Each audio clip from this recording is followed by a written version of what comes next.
So I recently checked out a little film called The Secret World of Arrietty. It's a story about tiny little people who live in the floors and steal your stuff while you sleep.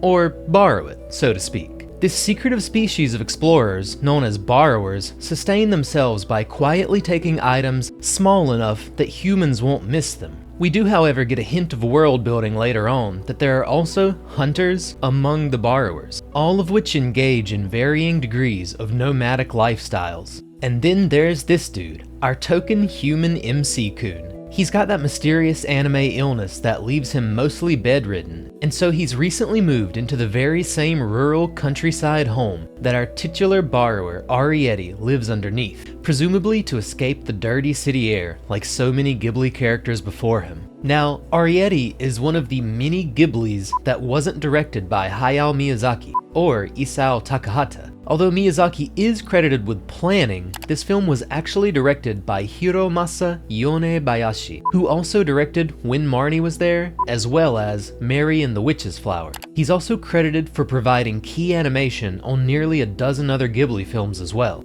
Despite it not being a Miyazaki-centric project, Arrietty is a Ghibli film through and through. From the realistic and well-thought-out world building, to the iconic art style and character designs, to all of the gorgeous foliage that the studio is so well known for, even featuring a few dynamic animation cuts that might just make a battle shonen feel envious. It's got a beautiful, highly produced soundtrack featuring not just orchestral music, but gorgeous vocal tracks as well. It's got all of the unabashedly cheesy, wholesome vibes that you could wish for, where almost everyone is ultimately essentially a good person, just flawed nonetheless, making mistakes and misjudgments and veering off the path, often due to past experiences. And I absolutely enjoyed the film through that classic Ghibli lens. But what really stands out is the way that the film plays with scale. The Secret World of Arrietty works hard to capture a sense of magic in the way that it portrays its unique sense of scale. Dialogue, of course, occasionally reminds us that due to their size, something like a single large bay leaf could last a family of borrowers an entire year. But that's just the baseline, what you would expect from any old seasonal anime. The movie also contrasts scale visually all throughout, framing cats, crows, and occasionally even humans like massive, terrifying creatures. But the cherry on top is how it often highlights this contrast through clever audio mixing and sound effects. For example, the way that the ticking of the human's clock is played significantly louder than the borrower's footsteps, like a giant clock tower booming and thumping in the distance, reverberating all throughout the small home that the borrowers consider more like a vast wilderness.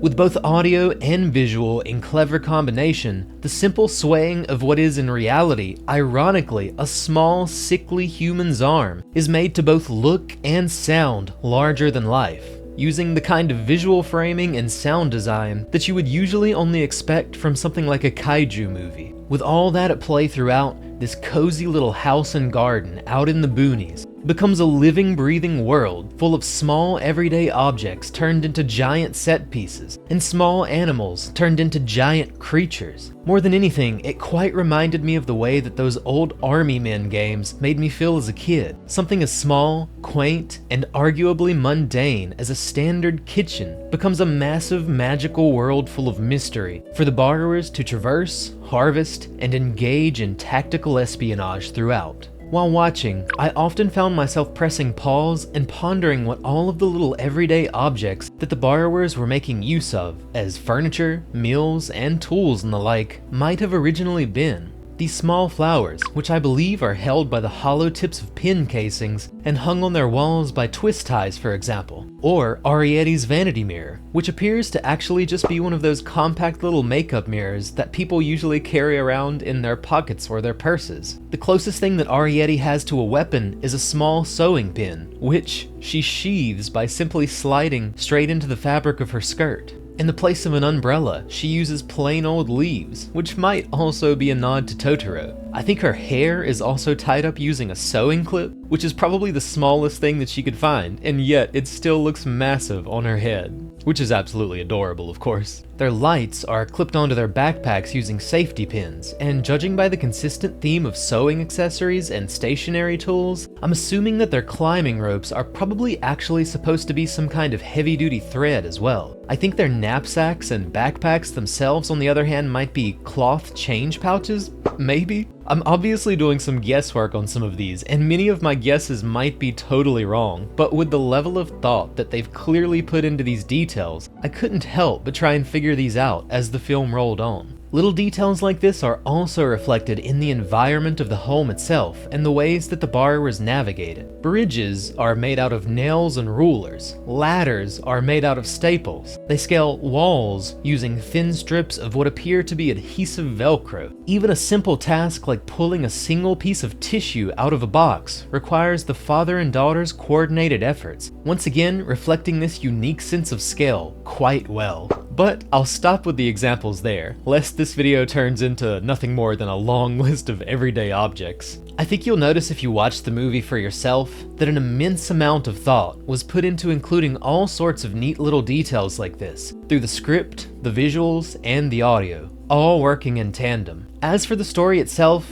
I'd say it's good. Not amazing, not terrible, just pretty good. This is perhaps primarily due to the fact that Haru the housekeeper is arguably the worst, most shallow Ghibli villain around. With that said, I do not agree with the people who say that they don't even understand what her motivations for trying to capture the borrowers are. What her motivations are is quite obvious. She has clearly been being told that the borrowers don't exist for years, even though she knows damn well that they do exist. And she's the housekeeper of all people, so she's probably constantly noticing stuff going missing. Meanwhile, no one seems to believe her, and she's probably growing paranoid that she'll soon be blamed for it. Are those motivations properly fleshed out?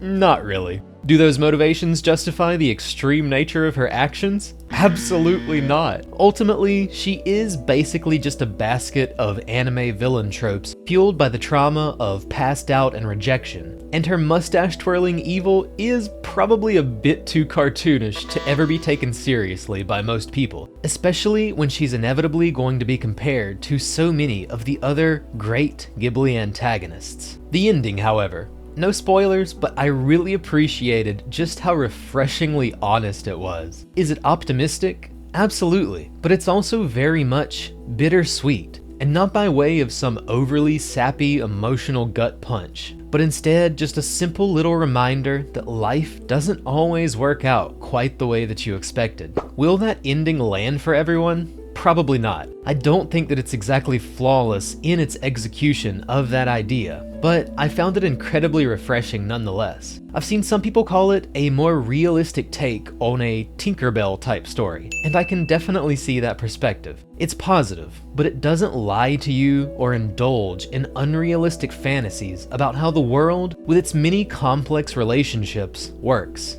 Even if it is a show about little people who live in the floors.